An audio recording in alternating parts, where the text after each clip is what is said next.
What does your mental health look like?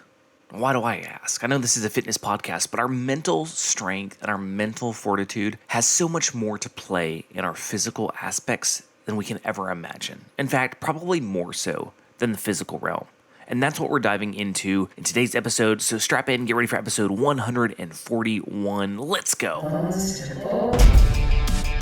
I've always been that skinny guy. Why can't I gain muscle mass? What do I do in the gym? They said I'd always be skinny. This is your complete source for how to gain lean muscle and break out of your skinny body. From nutrition to getting the most out of your workouts and everything in between. We know just how frustrating gaining muscle mass can be, but don't worry, we've got you covered. You're listening to the Bones to Bulk podcast. Hey, welcome to today's episode. My name is Bryan.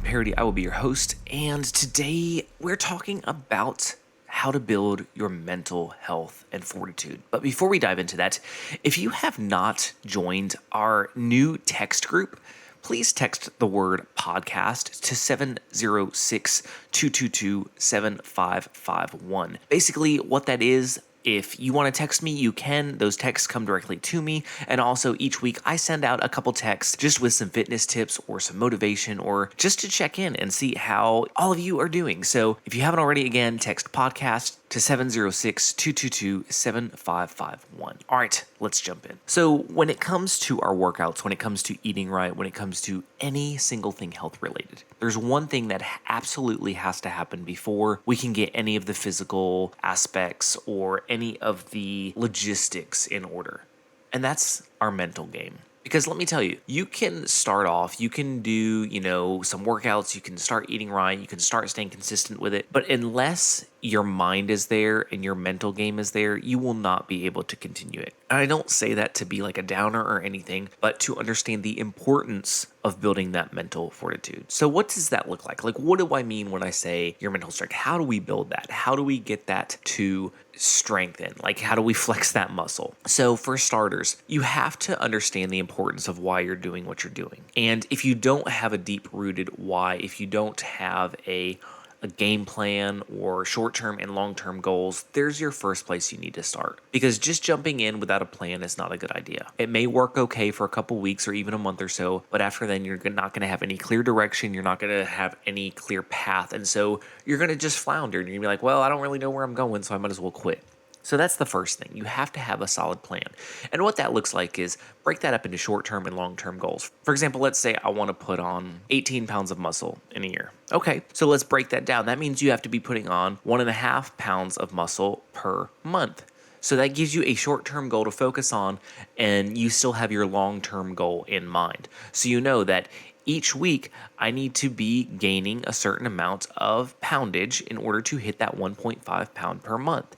And you can measure and you can weigh in and you can evaluate and see whether what you're doing is working and whether you need to adjust or not when it comes to month 2. If you didn't hit 1.5 pounds and only hit 1 pound in month 1, then you know that in month 2, you have to reevaluate and you have to make some adjustments and you might have to work out a little bit harder and eat a little bit cleaner, eat a little bit more. So you need those short-term and long-term goals to evaluate how your journey is going. It's super important. Now, when you feel like giving up, because that time is going to come, and it may come sooner, it may come later, but eventually that time will come. That's when the mental game comes in, because you have to have a conversation with yourself. And it's not a fun conversation, but you have to sit down and you have to talk to yourself and be like, listen, I can either quit and I can give up and I can go back to the way things were before.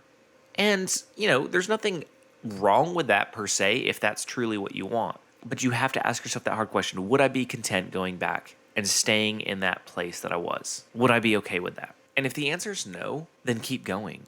Because where do you want to be a year from now? Where do you want to be 2 years from now, 5 years from now, 10 years from now? Do you want to still be living with the same questions, with the same I wish I would haves? I wish I would have started a year ago. Because guess what? Time is passing you by whether you like it or not, and the next year of your life is going to go by. So you can either choose to be different a year from now, or you can choose to be the same. And you have to have that real talk with yourself and ask yourself, am I ready to put in the work that it requires for me to be different? Because this stuff doesn't come easy. It doesn't happen overnight. There's not a pill you can take and it magically gets you to where you want to be. It takes work. It takes effort. It takes discipline. It takes building healthy habits. all that stuff is very real. And it's very important to build our mind because our mind has to be strong in order to push us to do the physical. So when it comes to the mental aspects, how do we build our mental strength? So there's several things that I recommend doing. Number one, do some kind of meditation or yoga or quiet time or whatever you want to call it, where it's you and you alone, and you just are there with your thoughts and you're peacefully thinking about yourself, not problems, not work, not relationships, but you. You need that time. And whether that looks like meditation for you, whether it looks like drinking a cup of coffee on your back porch before anybody is awake, whether it looks like doing some yoga, like I don't care, but that time where you can do some self-reflection. Number two, read. And whether that's reading a physical book or listening to an audiobook or listening to podcasts or whatever it is, but something that is feeding and expanding your mind. And I'm not talking about like Lord of the Rings or something like that. As much as I love Lord of the Rings, skip the fiction and something that's going to stretch your mind. Something that you're curious about, something that you want to learn about, but that's going to push you. Some personal growth books. If you're looking for one to start with, I highly recommend The Compound Effect by Darren Hardy. It is a great book to start with. And you don't have to spend money on books. Like I personally have an app from my library. Most libraries have them now, and you can literally check out audiobooks from the app and listen to them. I do this all the time. This is what I do on my commute to and from work rather than listening to the radio or music, and I go through so many books that way. So I'm telling you, it's a great thing to do. So my point in all this is you have to feed your mind. Super important. Next thing is, and this kind of plays into mental and it kind of doesn't, but your nutrition plays a huge role in your mental capability. When you're eating right, your brain is functioning at a higher level. So you've got to be giving it the nutrition it needs. You've got to be giving it enough water. You've got to be nourishing your mind with your food. So that's super, super important. And the last thing that I recommend doing for your mental strength is tapping into that inner child. There's probably some hobby, some skill set you have, something that absolutely made you just be very joyful at a young age, something that just brought you life, something you loved doing. And maybe it's been a long time since you've done that. And this could be something like writing or painting or woodcrafting or axe throwing, like I don't know, whatever it is. But tap back into that and take some time out. I'm not saying you have to do that every day because I get that life is freaking busy, but maybe once or twice a week, pull out whatever it is and just spend 30 minutes doing it. Like those things are so good for our spirit, for our soul, for our mind, because it makes us such a more well-rounded person. You know, building our strength and getting physically fit and healthy is not just about appearances. It's about being a better person all the way around. It's about being stronger. It's about being more agile, more, again, well-rounded. So don't take these things for granted and think, oh, you know, that's just dumb and I don't need to do that and I just need to push harder and work harder. And don't get me wrong, sometimes we do need to push harder and sometimes we do need to work harder. There are times when we have to do that.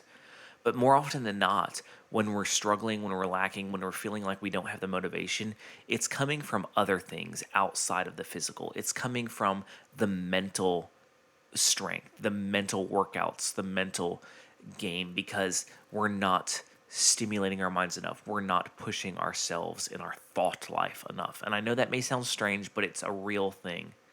So I hope this encourages you to maybe branch out, do some different things that you're not used to doing, maybe pull out some things that you haven't done in a while, and just take some time for you because it is super important. All right, with that being said, remember, no matter what anybody's told you, what walls you're hitting, what things you're coming up against, you can accomplish any fitness goal that you set your mind to. You've got this.